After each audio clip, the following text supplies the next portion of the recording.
Tüylüyüm yatlayan, kollarım karalma. Karışan tinayım diyen sözlerim. Men sana karadım, karan yerlerim. Kalıptı uzakta, nerede sen nerede? Men sana karadım, karan yerlerim. Kalıptı uzakta, nerede sen nerede? Kalıptı uzakta, nerede sen nerede? Karıştın edildin, benim gelerim. Yüren yollarına bunlardı karın. Yılmadan kimi şey yatlap giderim. Ömrümün bunçası, nerede sen nerede? Yılmadan kimi şey yatlap giderim. Ömrümün bunçası, nerede sen nerede?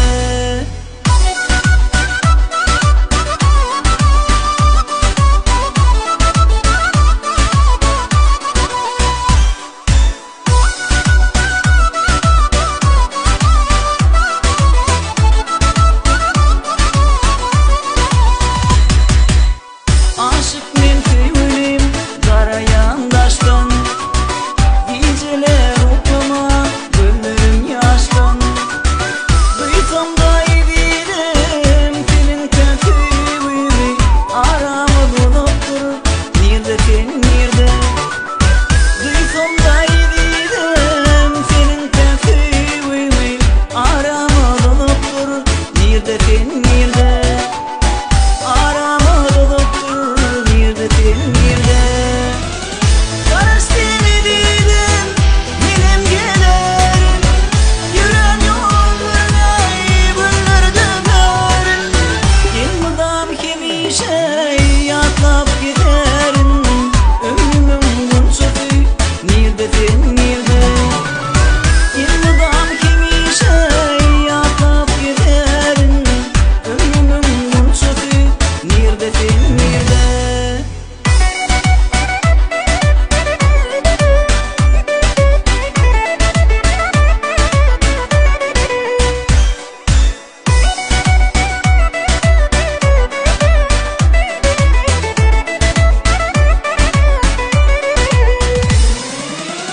Karıştın edildin, benim gelerim. Yüren yollarına bunlardı karın.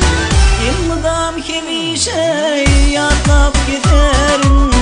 Ömrümün bunçası, nerede sen nerede? Yılmadan kimi şey yatlap giderim.